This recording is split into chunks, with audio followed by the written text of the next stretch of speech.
ಕನ್ನಡ ಕುಲತಿಲಕ ರಾಜರಾಜೇಶ್ವರಿಯ ಕೃಪೆಗೆ ಪಾತ್ರನಾದ ವಿಜಯನಗರ ಸಾಮ್ರಾಜ್ಯದ ಚಕ್ರವರ್ತಿ ನಾನು ಕೃಷ್ಣದೇವರಾಯ.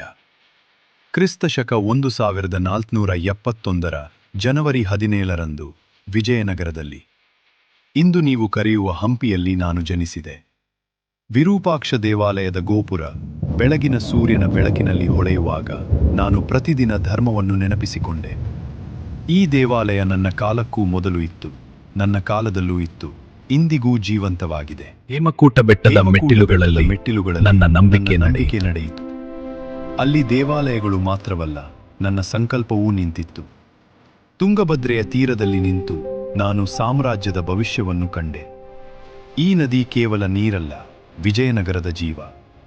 ಬಡವಿಲಿಂಗದ ಮುಂದೆ ತಪಸ್ಸಿನ ಮೌನ ಮಾತನಾಡುತ್ತಿತ್ತು. ವೈಭವದ ನಡುವೆ ವೈರಾಗ್ಯವೂ ಇರಬೇಕು ಎಂದು ಈ ಶಿಲೆ ನನಗೆ ನೆನಪಿಸಿತು.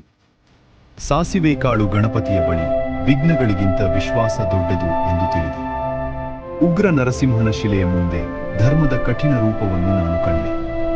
ಕರುಣೆ ಮತ್ತು ದೃಢತೆ ರಾಜನಿಗೆ ಎರಡೂ ಅಗತ್ಯ ಎಂದು ಈ ಶಿಲೆ ಕಲಿಸಿತು. ಹಂಪಿಯ ಬಜಾರ್ ಬೀದಿಗಳಲ್ಲಿ ವ್ಯಾಪಾರ ಮಾತ್ರ ನಡೆದಿಲ್ಲ, ಭಾಷೆಗಳು ಬೆರೆತವು, ಸಂಸ್ಕೃತಿಗಳು ಬೆಳೆದವು. ಜಗತ್ತು ವಿಜಯನಗರತ್ತ ನೋಡಿತು. ರಾಜಮಹಲ್ ಪ್ರದೇಶದಲ್ಲಿ ರಾಜ್ಯದ ತೀರ್ಮಾನಗಳು ತೆಗೆದುಕೊಳ್ಳಲಾಯಿತು.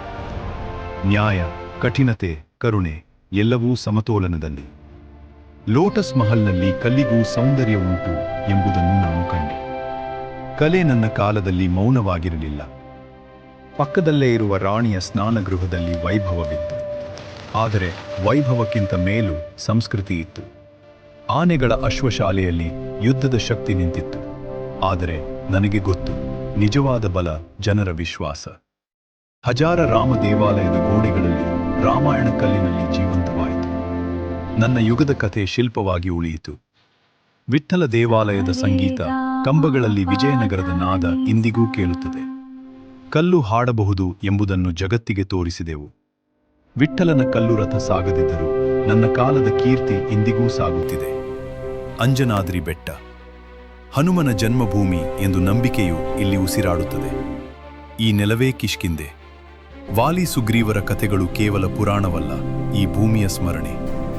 ವಾಲಿ ಸುಗ್ರೀವರ ಗುಹೆಯ ಮೌನದಲ್ಲಿ ಸಹೋದರತ್ವ, ಸಂಘರ್ಷ, ಧರ್ಮ ಎಲ್ಲವೂ ಇಂದಿಗೂ ಪ್ರತಿಧ್ವನಿಸುತ್ತದೆ. ಪುರಂದರದಾಸರ ಮಂಟಪದಲ್ಲಿ ಭಕ್ತಿ ಸಂಗೀತವಾಯಿತು. ದಾಸ ಸಾಹಿತ್ಯ ಜನರ ಹೃದಯಕ್ಕೆ ಇಳಿಯಿತು. ಮಾತಂಗ ಬೆಟ್ಟದಿಂದ ಸೂರ್ಯೋದಯ ಮತ್ತು ಸೂರ್ಯಾಸ್ತ ನೋಡಿದಾಗ ಅಧಿಕಾರದ ಶಾಶ್ವತತೆ ಇಲ್ಲ ಎಂಬ ಸತ್ಯ ನನಗೆ ನೆನಪಾಗುತ್ತಿತ್ತು. ಇಂದು ಹಂಪಿ ಉತ್ಸವ ನಡೆಯುವಾಗ, ನನ್ನ ಜಯಂತಿ ಆಚರಿಸುವಾಗ ನನ್ನನ್ನು ನೋಡಬೇಕೆಂದರೆ ಈ ನೆಲವನ್ನು ನೋಡಿ. ನಾನು ಇತಿಹಾಸವಲ್ಲ, ನಾನು ವಿಜಯನಗರ. ಜೈ ವಿಜಯನಗರ, ಜೈ ಕರ್ನಾಟಕ.